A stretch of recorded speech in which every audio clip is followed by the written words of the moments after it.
En esta nueva temporada lo que haremos será hacer un resumen de temas tocados en las 2 temporadas anteriores y ampliarlas con las investigaciones de renombrados personajes como lo son el señor Mauro Biglino y el expredicador Paul Wallis. Como recordarán, en el capítulo 2 de la primera temporada hicimos un programa que lleva por nombre Cómo leer la Biblia y entenderla. Y quien no haya visto ese video les recomiendo que antes de ver este y todos los que vendrán a continuación en esta nueva temporada, se pasen a la lista de reproducción del canal y en la sesión El Túnel lo busquen y lo vean, porque de esa manera les será mucho más fácil la comprensión de todo lo que hablaremos en esta nueva temporada. Porque una es la historia bíblica que nos ha llegado a través de las traducciones y enseñanzas amañadas de las religiones, y otra es la historia que se puede encontrar en los originales. Y como ya lo hemos explicado en otras ocasiones, el documento bíblico fue escrito en un idioma antiguo que la mayoría de los seres humanos desconoce cómo era que se escribía, y peor aún, cómo era que se leía. Pero gracias a que han habido hombres estudiosos y expertos de estas lenguas antiguas, como los que mencionamos anteriormente, hombres que se han atrevido a hacer públicas sus hallazgos y sus lecturas y sus traducciones de estos documentos antiguos, es que hoy tenemos a nuestro alcance estas reveladoras informaciones. Ambos exhortan a que si el lector de la Biblia respeta ciertas palabras en su original y sus significados, entonces encontrarán una historia diferente a la que se les enseñó en la escuela dominical. Una de esas palabras es Elohim, que en nuestras Biblias es mal traducida como Dios. Y ambos coinciden y dejan muy claro que lo que aparece en la Biblia no son historias sobre Dios, sino que son las historias sobre unos personajes que parecen ser muy poderosos y sobre unas gentes que vienen del cielo. Sí, creo que ya lo estás pensando. Son los mismos Anunnakis que aparecen en las tablillas sumerias.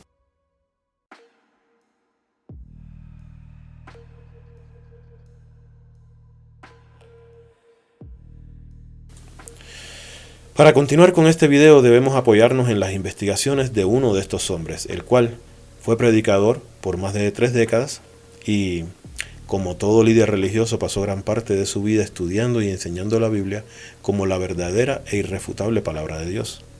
Este hombre, después de tantos años de estudio, se dio cuenta que la Biblia realmente no habla de Dios. Y no solamente eso, sino que es una copia de otra copia, de unos documentos muchos, pero muchos más antiguos.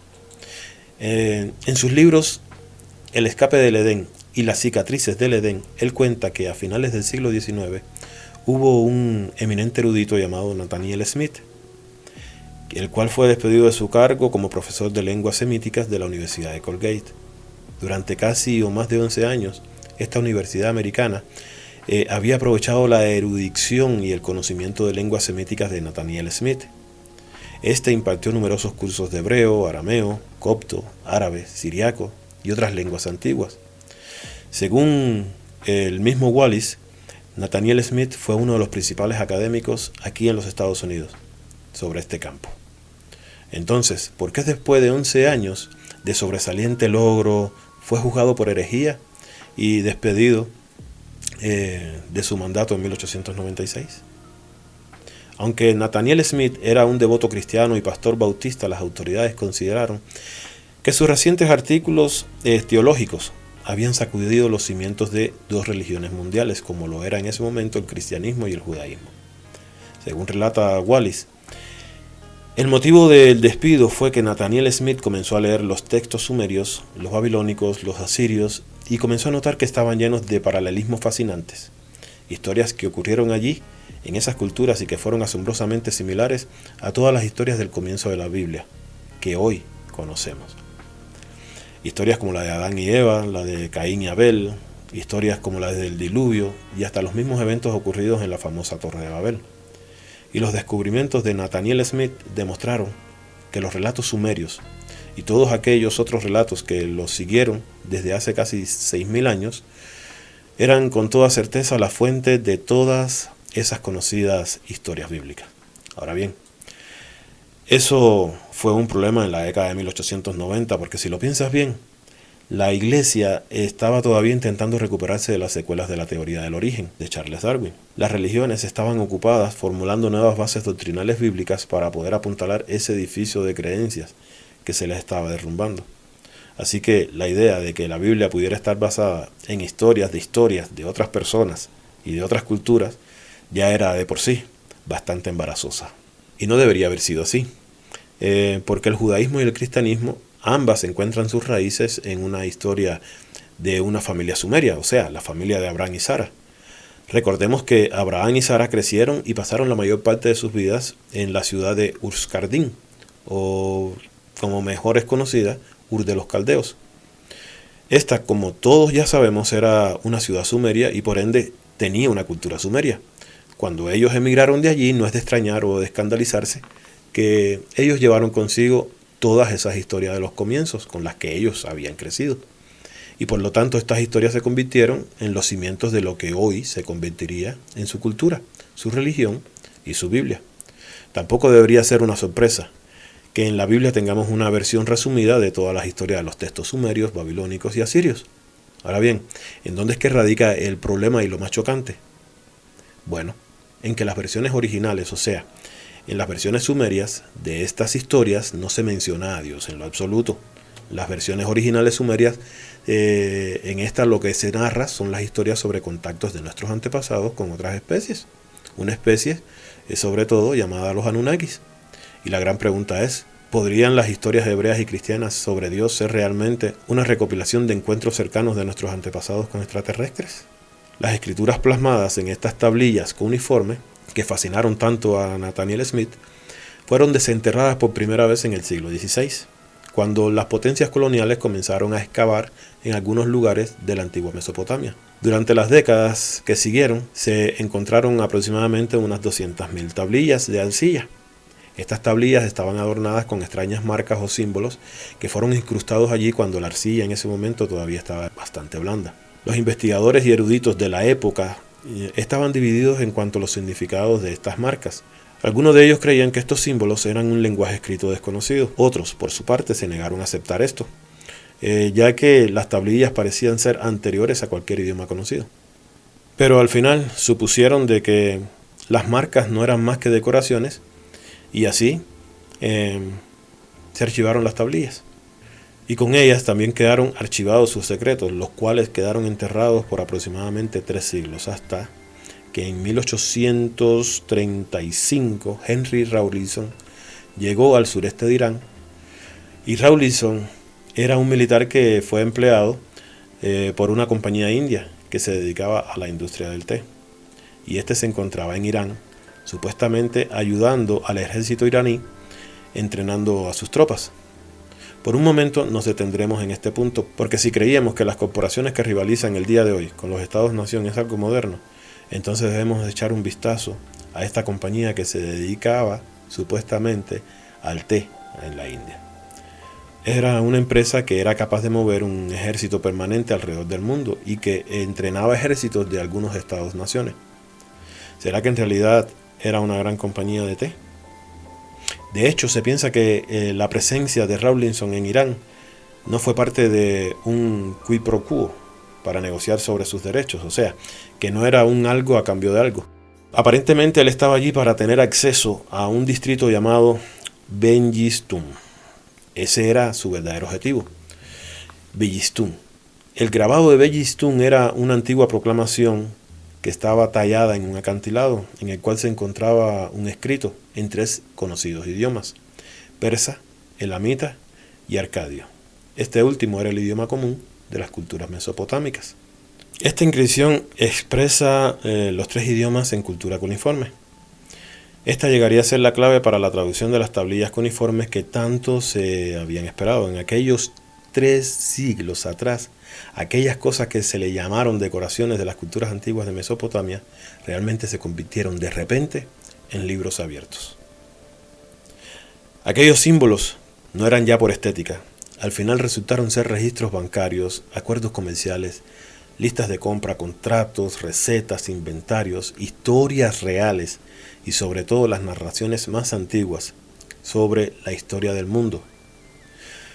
Fue en estos antiguos grabados donde las historias bíblicas empezaron a emerger.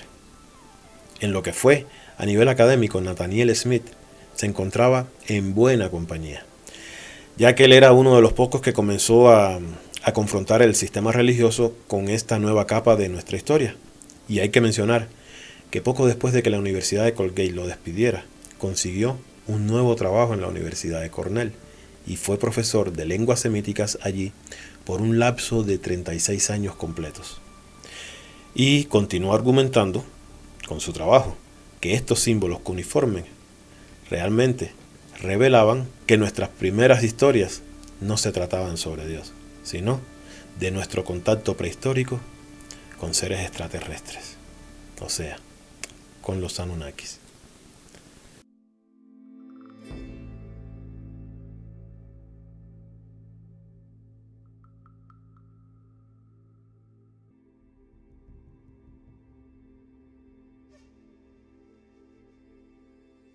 Ya en el siglo XX, el escritor Zecharia Sitchin, a su manera, comenzó a hablar sobre los textos cuneiformes.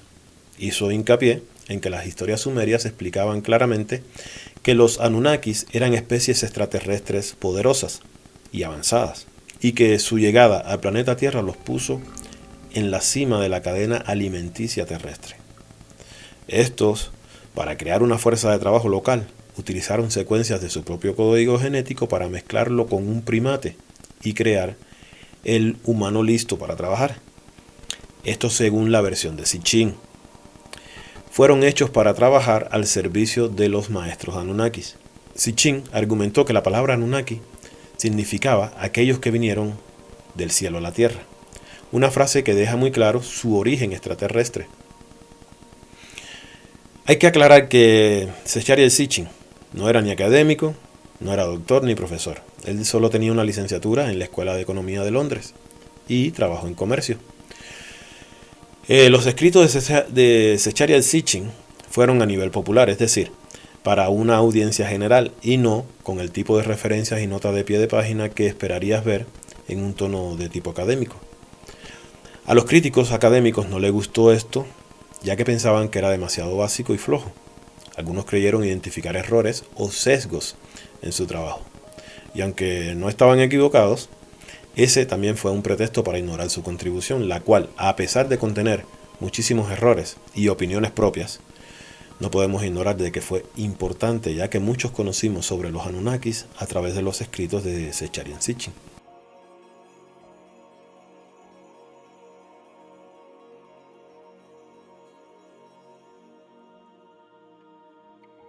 Ahora bien, algunos escritores de este campo rechazan la traducción de Zecharia Sitchin de la palabra Anunnaki y sostienen que su uso nos dice que simplemente significan nobleza, realeza o gobernantes.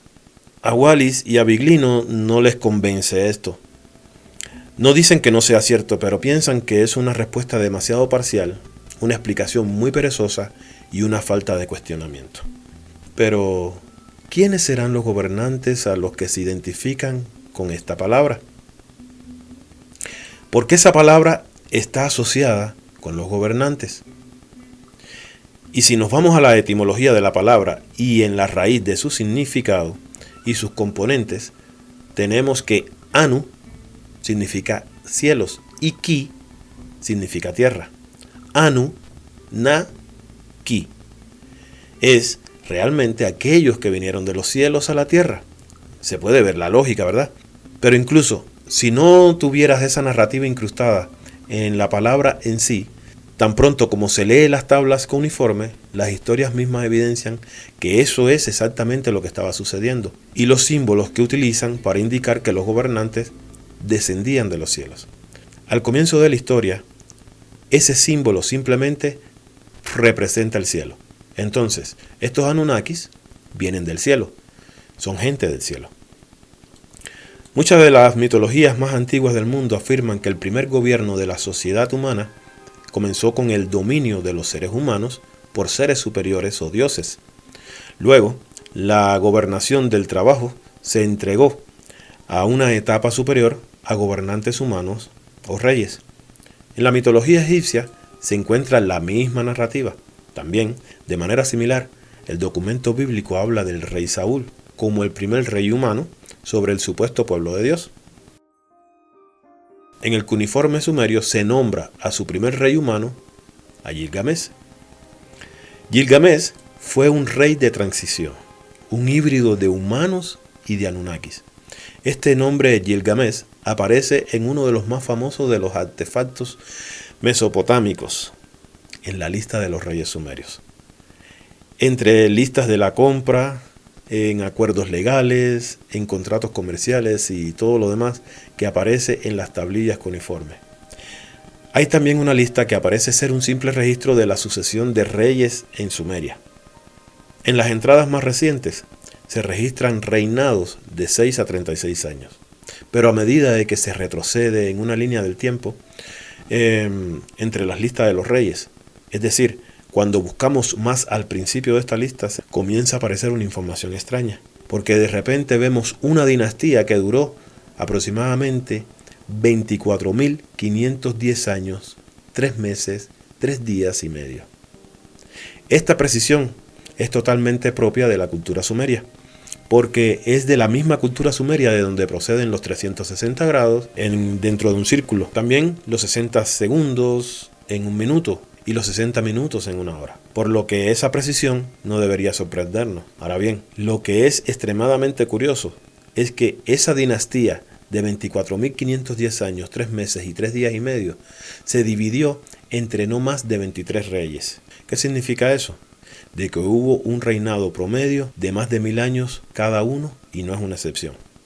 La dinastía concluida por el gran diluvio duró 241.000 años compartidos entre no más de 8 reyes, lo cual es un reinado promedio de más de 30.000 años. Ahora bien, algunos han intentado interpretarlo como que las fechas son simbólicas o que la unidad de tiempo de aquella época es diferente, pero no funciona del todo cuando es un récord ininterrumpido entre reinos de 6 a 36 años y reinos de 36.000 años. Todos en la misma unidad de tiempo, todos en la misma narrativa. La narrativa comienza con reyes no humanos que luego le entregan el poder a reyes humanos. Y esta elasticidad de la longitud de sus dinastías es otra sugerencia de que los reyes no humanos son bastante diferentes a los seres humanos. Es como comparar la expectativa de vida de un ser humano con la esperanza de vida de una hormiga. Esto concuerda con lo dicho por el investigador, escritor y experto en lenguas antiguas Vedas, Enrico Baccarini, y que también hemos mencionado en anteriores videos en el canal. Los supuestos dioses tenían un promedio de vida entre 35.000 a 40.000 años. Y eso, comparado al tiempo de vida de un humano, es lo que las religiones le venden a la gente como una vida eterna. No es cierto, no son eternos. Ellos también mueren. Pero bueno, continuemos con el tema. Esta lista de reyes no es la única evidencia que apunta a una hipótesis extraterrestre. La versión sumeria de la Torre de Babel habla de 50 técnicos que emplean tecnología misteriosa para enviar aproximadamente a 300 observadores a sus estaciones en las estrellas. Junto con el relato del Génesis, las dos narraciones se confirman y pintan una imagen bastante vívida. A diferencia de lo que enseñan las religiones con respecto a lo de la historia de Babel, que los hombres querían construir una edificación tan alta que llegara a los cielos, cosa que es algo ilógica ya que en ese momento y actualmente cerca de donde se supone de que se construyó la Torre de Babel, existen montañas que son más altas de aquellas construcciones que ellos querían levantar o que trataban de levantar. Babel aparentemente era un portal a las estrellas que proporcionaría a estos observadores un acceso rápido a su estación espacial.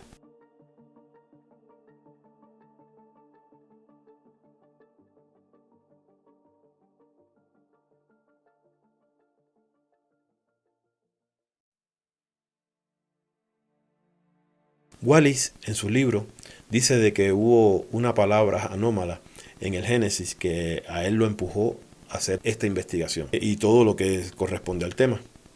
Así que se tomó el tiempo para profundizar en esa palabra. Y esa palabra es Elohim.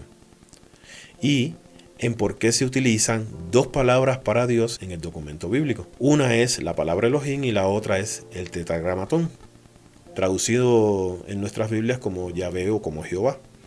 Este último siendo el supuesto nombre santo que se le dio a Moisés allá en la montaña, siglos o milenios después de toda la acción descrita en las historias sobre los orígenes. De modo que el hecho de que la palabra tetragramatón aparezca en aquellas historias nos da pista de que no estamos leyendo la versión original. ¿Qué significa esto? Bueno, que las historias están siendo contadas por personas posteriores a la época de Moisés.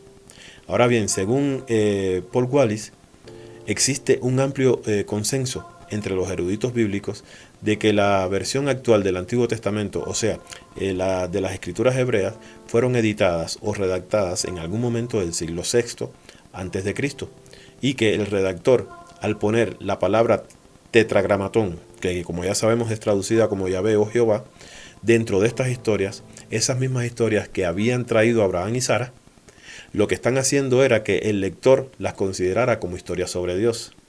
Utilizando el nombre posterior, también está diciendo al lector que esta no es su versión original, ya que la versión original son las historias de los Elohim. Ahora, esa palabra, como ya la hemos explicado anteriormente en diferentes videos, como en el de cómo leer la Biblia y entenderla, esta es una palabra plural, que a menudo se refiere a un comportamiento en plural. Como por ejemplo, hagamos esto, hagamos lo otro, hagamos de que los humanos se parezcan a nosotros o a uno de nosotros o que no se parezcan demasiado, etc.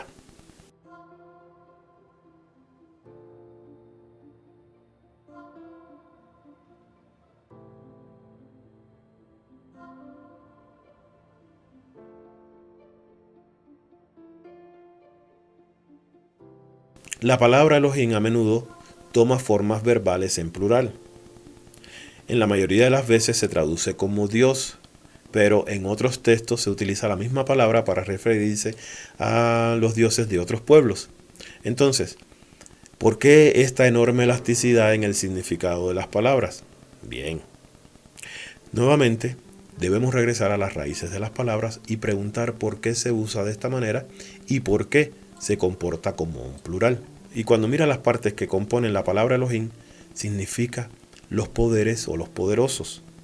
Esto quiere decir que cuando lees el Génesis y traduces esa palabra de esa manera, el texto cambia totalmente y de repente se alinea con los textos sumerios.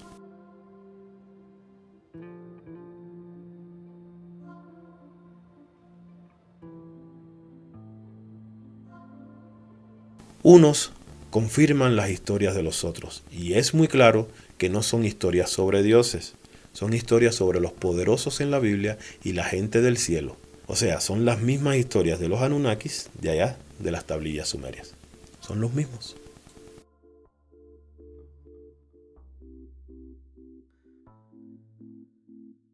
Pero ¿hay alguna evidencia material de que una presencia gobernante no humana haya ocupado el planeta Tierra? Cualquiera podría preguntarse razonablemente por qué no se han encontrado restos físicos de los Anunnakis. Pero hay que analizar que cuanto más la arqueología excava en sitios antiguos, se están encontrando una mayor diversidad de pueblos antiguos. Podríamos hablar de los hobbits que se encontraron en Indonesia. Los llamamos hobbit, pero su nombre correcto es Homo florensis. Para más información sobre estos y otros restos encontrados, ver el video Los otros humanos antes del Adán bíblico. También podríamos hablar de los gigantes del condado de Noble, o los gigantes pelirrojos de Norteamérica, o los cráneos largos encontrados en Paraca, Perú.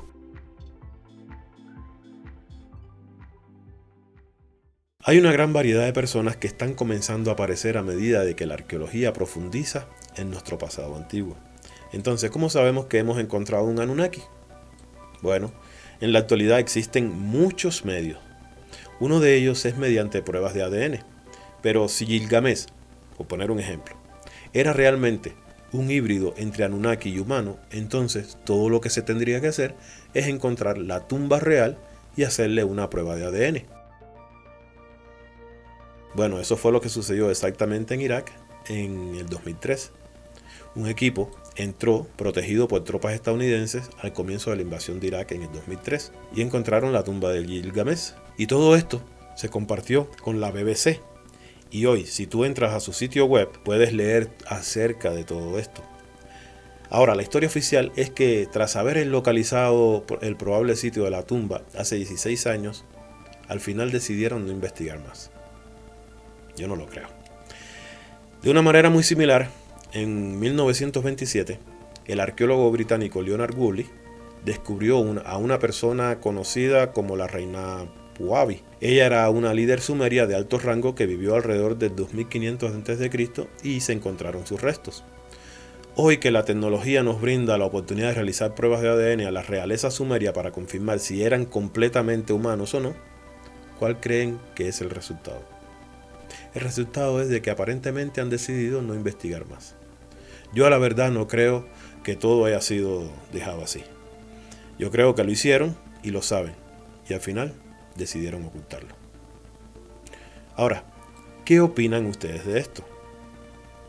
¿No querrían saber acerca de ello? ¿Del por qué una especie extraterrestre estaría interesada en gobernar a una población humana en este planeta? ¿Por qué los seres avanzados de otro planeta tienen algún tipo de interés en interferir con la evolución humana y manejar a esta población? ¿Por qué iban a enseñar a los humanos prehistóricos acerca de matemáticas, lecturas, sistemas legales y bancarios, contratos de empleo, dinero y mecanismos de fijación de precios? ¿Y por qué luego de enseñarle todas estas cosas solo se retirarían sin más? Debemos preguntarnos si nuestro propio comportamiento como especie en nuestro propio planeta podría darnos una idea de cómo se vería tal colonización, ya que cuando las grandes naciones colonizan, lo primero que hacen es entrar por la fuerza, muestran toda su superioridad y luego toman el relevo. Ponen policías, ejércitos, educación, ponen a los lugareños a trabajar, crean ganancias y toman los recursos naturales y disfrutan de todos los beneficios de sentarse en la cima del árbol económico, teniendo una poderosa presencia visible para mantener el control. Ya pasado un tiempo logran conseguir que los lugareños hagan su propia vigilancia y su propia enseñanza escolar. Dejan que los lugareños se conviertan en abogados, banqueros, gobernantes, maestros, siempre y cuando el colonizador mantenga cierto control sobre el valor del dinero y siempre que establezca todos los precios de los productos básicos y tipos de cambio. Ya realmente no necesitarían mantenerse o mantener una presencia visible y regresarían a casa y aún así disfrutar de todos los beneficios de estar sentado en la cima del árbol económico. Así es como lo hacen y así lo han hecho desde el Imperio Romano hasta el español, el holandés, el portugués, el británico y actualmente el estadounidense. Así como se hace en nuestro planeta, es posible que alguna presencia extraterrestre haya colonizado el mundo en nuestro pasado prehistórico. De una manera análoga, vino otra especie, residió en el planeta Tierra, por un tiempo se sentó en la cima del árbol económico y disfrutó de todos los beneficios de la misma y luego se retiró exactamente de la misma forma en que les acabo de explicar. Ahora, las preguntas que debemos hacernos son: ¿cuánto nos parecemos a los Anunnaki? ¿Qué es lo que ellos estaban buscando? Paul Wallis, Mauro Biglino y otros investigadores creen que podría haber sido minerales. Hay muchos otros que piensan que venían huyendo de una guerra intergaláctica y se vinieron a refugiar a este planeta. Hay una gran posibilidad de que haya sido así, pero hay que tomar muy en cuenta las evidencias que existen en el planeta, y la de los exploradores buscando algún tipo de mineral parece que es la más lógica teoría, ya que se han encontrado fuertes evidencias de minas prehistóricas en el sur de África, así que podría haber sido por minerales, pero también podría haber sido por otra cosa, algo que tenga que ver con las propiedades del planeta Tierra, o podría haber tenido algo que ver con nosotros mismos, nuestra singularidad como humanos. ¿Fueron nuestros antepasados realmente diseñados como trabajadores para que trabajaran para los colonizadores? ¿Estaban los Anunnakis interesados solamente en los recursos de nuestro planeta y fríamente indiferentes al progreso de la raza humana? Existen otras narrativas ancestrales que hablan de nuestros orígenes humanos exactamente en estos mismos términos. Y sin embargo, hay otras grietas en la historia. Las narrativas griegas babilónicas de Oannes y el Apkayú o Apgal, como también se le conoce, habla de visitantes ayudando y educando a nuestros antepasados humanos. También se encuentran informes en la memoria nativoamericana que reportan sobre visitantes bidimensionales y extraterrestres nutriendo al inicio de la sociedad humana. Las historias ancestrales Zulú hablan de que nuestros antepasados fueron nutridos por seres avanzados a los cuales les llamaban los Chitauris. ¿Podrían los Anunnakis haber tenido una motivación más generosa para usar la fuerza laboral de los humanos? Paul Wallis, en su libro Escapando del Edén, sostiene de que todos los textos antiguos mencionan una cierta variedad de especies que visitaron a nuestros ancestros, y las historias de nuestra mitología mundial hablan de ideas en conflicto entre los visitantes sobre cuán consciente e inteligente querían que los humanos llegáramos a ser. Ahora bien, ciertamente en estas narraciones hay algunas agendas frías sobre la humanidad que se desarrollan en las historias de los comienzos de nuestro mundo, como por ejemplo la limitación de la vida humana, una inundación para matarlos a todos, una interferencia neurológica para quitarnos el poder del habla y atontarnos, un bombardeo que destruye nuestra ingeniería y tecnología, interferencias neurológicas para disminuir nuestras capacidades cognitivas y perceptivas. En la versión sumeria de estas historias es el Anunnaki mayor, Enlil, quien actúa y empuja a todas estas agendas negativas que son un tanto hostiles para los seres humanos, si no por decir muchos, muy hostiles. Pero hay también otra supuesta agenda en la comunidad Anunnaki, a través de una figura llamada Enki, que parece ser el líder del proyecto de la Tierra, y es menor que Enlil. Se le describe como el hermano de Enlil. Entonces, en la historia sumeria, la humanidad queda atrapada en un fuego cruzado con estos misteriosos seres en conflicto, muy parecido al documento bíblico donde los humanos están atrapados en una guerra milenaria entre Jehová y Satanás. Algunos de nuestros llamados mitos de la creación comienzan con una rehabilitación de un planeta devastado e inundado, envuelto en la oscuridad. Por ejemplo, Génesis 1:1. Y esa llegada es aparentemente una interacción positiva con las otras especies, porque comienzan a nutrir la vida en el planeta. No nutren la vida de los animales, nutren la vida humana. Y en el relato sumerio, Enki es el único que está a cargo del proyecto de la Tierra, y aparentemente, él quiere mejorar a los seres humanos y hacer su vida más agradable y mejor, y más consciente. Y hay un conflicto entre Enlil y Enki sobre si eso debería suceder. Enlil, que es el líder, no quiere eso, pero Enki desobedece con el fin de lograr algunas mejoras para todos. Pero entonces Enlil se propone destruir el experimento humano devastando el planeta. Y lo que hace Enki es buscar una familia favorecida, la familia de Atrahasis, también conocida como Ziusudra o como Nakistin. Y en el documento bíblico, ya sabemos, Noé. Enki le da instrucciones sobre cómo tiene que construir una cápsula de escape para su familia y su granja para que puedan reiniciar el proyecto. Así que creo que podemos decir que la presencia de Anunnaki es un licuado de todas las historias.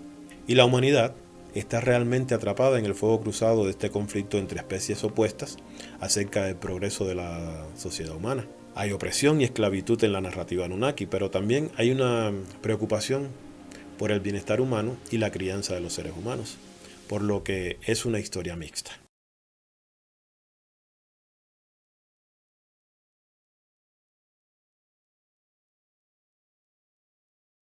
Los testimonios actuales sobre los contactos extraterrestres o con extraterrestres reflejan una gama similar de propósitos. Algunos son dañinos, algunos indiferentes y otros cariñosos. ¿Están conectadas estas experiencias contemporáneas con las narrativas Anunnaki? ¿O es la gente de hoy experimentando algo o con alguien diferente? ¿Cuál es la diferencia que hace la narrativa Anunnaki para los seres humanos hoy en día? Si somos una parte humano y otra Anunnaki, ¿cómo nos ayuda eso? ¿Y están todavía presentes los Anunnakis o ya somos nuestros propios jefes? ¿Nos da la narrativa Anunnaki una explicación sobre el origen de nuestra separación de todos los demás animales del planeta Tierra, pero nos deja sin noticias sobre nuestro propio futuro? Pienso que nuestra esperanza debería centrarse no tanto en las intervenciones exteriores, sino en nuestras propias capacidades. Todas nuestras narrativas ancestrales hablan de conciencias superiores degradándose en el antiguo pasado. Eso plantea la posibilidad de que nuestras habilidades cognitivas puedan actualizarse y nuestra conciencia pueda ser aumentada. Nuestras mitologías hablan de que nuestro campo perceptivo es limitado, pero eso, a la misma vez, plantea la posibilidad de que podamos expandir el mismo. Las historias Anunnakis hablan de nosotros trabajando para seres superiores, y puedes ver que estamos programados para hacer eso. Es el día a día de todos o casi todos los seres humanos en este planeta. Pero ¿qué pasaría si pudiéramos cambiar esa programación y comenzar a trabajar para nosotros mismos, en lugar de para aquellos que están por encima de nosotros? ¿Y qué pasaría si reprogramamos toda la neurología que nos hace ser esclavos y nos permitimos vivir vidas más libres y menos temerosas? ¿Qué ocurriría entonces? Muchas de las culturas que han enseñado estas historias sobre nuestros comienzos también han enseñado métodos y modos para despertar a un estado superior de conciencia. Así, la cultura griega antigua, que tenía esta narrativa, también hablaba de un ritual, el Kikillaón. Este era una especie de ritual del té destinado a aumentar el estado de conciencia en una persona. En Mesoamérica encontramos otra ceremonia del té con exactamente el mismo propósito. Y si nos vamos a los indígenas de Australia o a los nativos de América, encontramos ceremonias del humo y también encontramos actividades similares en las antiguas culturas indias que trajeron los Vedas. Las tradiciones monásticas orientales tienen disciplinas de quietud y respiración consciente. Jesús, el Cristo, en su paso por la tierra dejó enseñanzas que son claves en términos de alterar nuestro estado de conciencia y aumentar nuestras habilidades para mejorar la experiencia humana.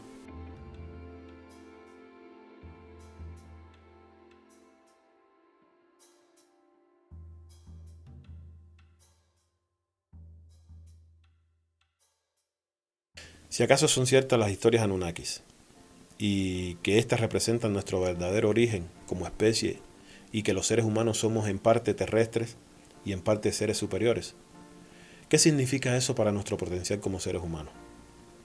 Hoy estamos condenados a los contratos de trabajo, a sistemas económicos y bancarios, a la tiranía de horas y minutos y segundos enseñada por primera vez a los antiguos sumerios hace más de 5.000 años. ¿O hay otros caminos abiertos para nosotros como seres humanos? ¿Podrían ayudarnos las formas superiores de conciencia a lograr una nueva libertad del legado de nuestro pasado como esclavos y proporcionar un nuevo camino a una mejor experiencia humana? Dejen en sus comentarios las respuestas a todas estas preguntas. Si te gustó el video, dale un like, y si aún no te has suscrito, hazlo, y también dale a la campanita para mantenerte informado de cada publicación. Sobre estas y otras preguntas estén atentos al túnel, en su canal Despierta Estés en Tiempo. Recuerden, el túnel, donde sacaremos a luz todo aquello que han querido mantener en la oscuridad. Un saludo a todos.